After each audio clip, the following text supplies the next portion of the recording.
Hey, what's up? Welcome back to Coffee and Current Events, and today I have another mapping update for you. We're going to be discussing, as usual, the town with the most significance, where the most action is taking place, and that, of course, is Bakhmut.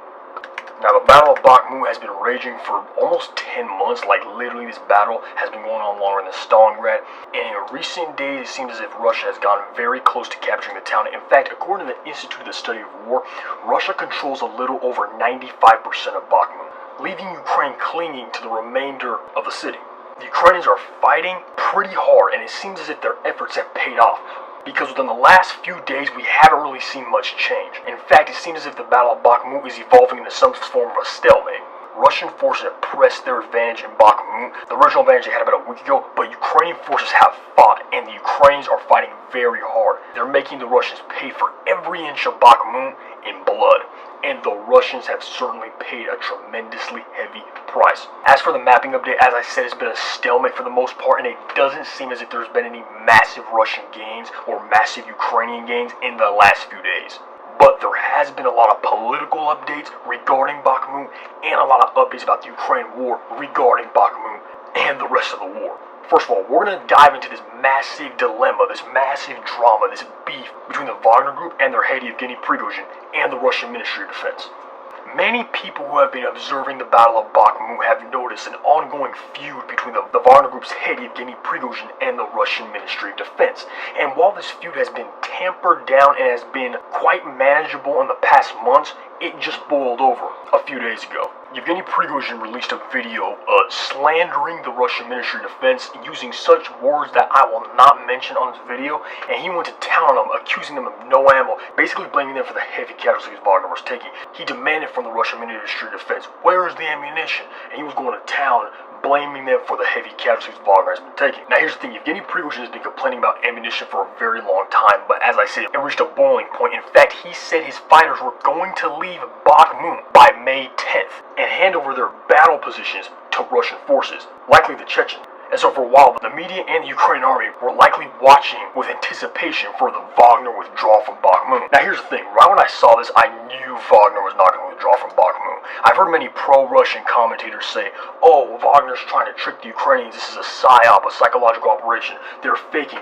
And these pro-Russian commentators who comment on this war just find ways to cope. They're trying to cope with what's going on. They can't seem to handle the fact that Russia's getting beat up and bogged down all throughout Ukraine. And so on Coffee and Current Events, obviously we're unbiased. Obviously we present the information unbiasedly, so I'm not going to go through all that drama. So here's what happened.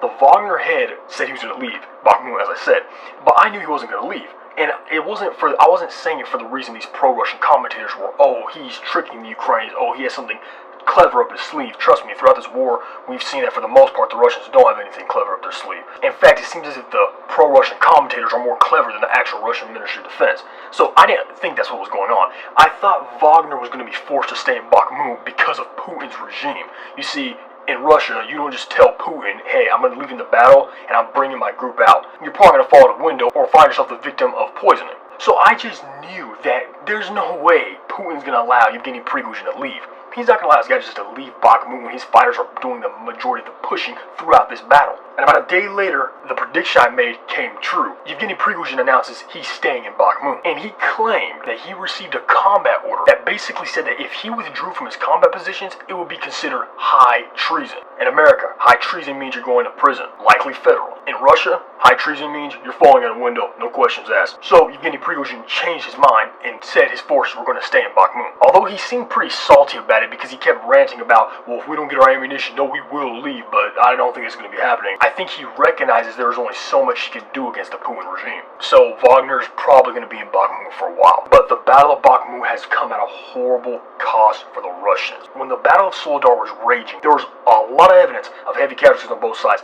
Both Ukrainians and Russians were taking horrific losses, but the Russians ended up capturing the town. And despite the heavy losses, they were able to defeat the Ukrainian army. But those losses are nothing on the scale of the losses in Bakhmut. Both sides have taken horrendous losses, but for the Russians, it's been an absolute bloodbath. In fact, the U.S. Pentagon came out with some figures saying that Russia had lost about 100,000 men since December in and around Bakhmut in their, at the time, much feared winter offensive. Now, I know what all you guys are thinking. Wait, that's from the Pentagon. You can't trust that.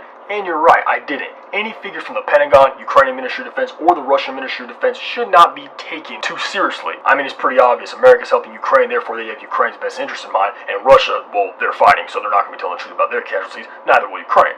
So I kept that figure in the back of my pocket, but I was like, okay, I'm not going to take it too seriously. Until I begin to read what Yevgeny Prigozhin had been saying about the losses in Bakhmut. During one of his angry rants in the last few days, he basically said that the Russian Ministry of Defense, the Russian High Command, would be responsible for the tens of thousands of losses in Bakhmut. He's not talking about Ukrainian losses right there, he's talking about Russian losses. And Wagner's been driving the main assault. So he's most likely talking about Wagner losses here. So he's putting the blame of the Wagner losses on the Russian Ministry of Defense. And he keeps accusing the Russian Ministry of Defense of not giving him enough ammunition to win the battle. And so I was like, okay, he said tens of thousands, meaning multiple tens of thousands. So I took what Yevgeny Prigozhin said, about tens of thousands of casualties. Then I took the United States Pentagon statement, saying about 100,000. I was like, okay, these figures are about as close as you're going to get from Wagner or Russian forces talking about their losses in comparison to the American casualty estimates. And the Ukrainians are claiming that anywhere from 36,524 to 46,624 personnel with the Russian forces have been killed, and another 65,670 wounded. Now, obviously, the Ukrainian estimate is not to be taken seriously, as I said before. But when I compare the Pentagon's 100,000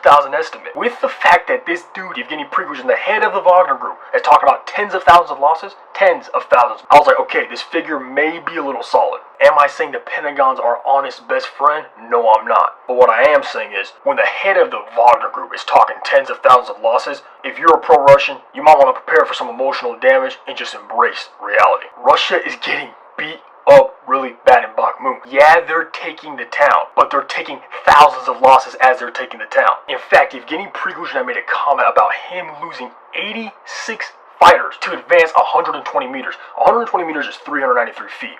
Do the math on that. 86 fighters for 393 feet, that's about a fighter every 4 feet of advance. If you want to see how bad it is, pause this video, go walk 4 feet, and imagine losing someone right then and there. Those are horrific losses. But as the days went by, Prigozhin began to let out more juice. On May 9th, Prigozhin claimed that while his forces were forbidden to retreat, the Russian army, quote-unquote, ran away. In fact, Yevgeny Prigozhin said, quote, instead of fighting, we are constantly having intrigues. We have the Ministry of Intrigue instead of the Ministry of Defense.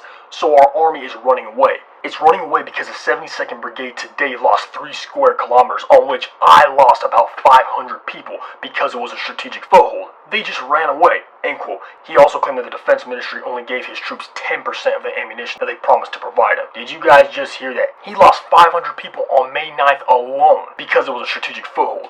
The Ukrainians themselves later confirmed this account with their 3rd Separate Assault Brigade stating on Telegram that, quote, Prigozhin's report about the escape of the 72nd Separate Motorized Rifle Brigade of the Russian Armed Forces from the vicinities of Bakhmut and the 500 corpses of Russians who remained there is true.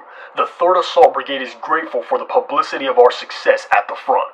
End quote. So in other words, Ukrainians are basically trolling him. They're basically saying, bro, thank you for telling about how successful we are. Prigozhin's most likely doing this to get back at the Russian Ministry of Defense for not giving him what he wanted, but in doing this, he's actually helping the Ukrainian narrative that the Russians are losing so many men. This is what I mean. The Russian army is screwed up on so many levels. When you're having felons fight your wars, you're in a pretty bad predicament as a military. So yes, the Russians are taking Bakhmut. Yes, they have been advancing, but it's coming at a horrible, terrible cost. And God only knows when Putin's gonna realize the futility of using Wagner to fight his wars. Yes, Wagner has advanced, but the army is like 80 to 90% full of prisoners. You cannot utilize a force like this to fight wars and expect low casualties and stellar performance. If you're not willing to put in the work to make Navy SEALs, don't complain for non-Navy SEAL performance. The Russian Ministry of Defense is going to need to step up their game because there is a Ukrainian counteroffensive coming. I don't mean to bag on the Russians, but I really don't understand their way of warfare. They'll bleed themselves senselessly over the city of Bakhmut when they know full and well that the Ukrainians are planning on launching a massive counteroffensive. This counteroffensive is likely going to include hundreds of thousands of personnel with high-end NATO equipment. If you're bleeding yourself badly and your opponent is about to attack you with modern equipment, high morale, and possibly hundreds of thousands of personnel, you are moving closer and closer to defeat. But that's for the Russian Ministry of Defense to figure out. Anyway, that's all I have for you today in this update. Be sure to subscribe to Coffee and Current Events so we're not missing out on any new updates we have coming for you. We post updates every single day on Coffee and Current Events, and you don't want to miss out on these updates where we get factual information presented to you rapidly. Once again, be sure to subscribe to Coffee and Current Events. God bless you, and I'll catch you on another video.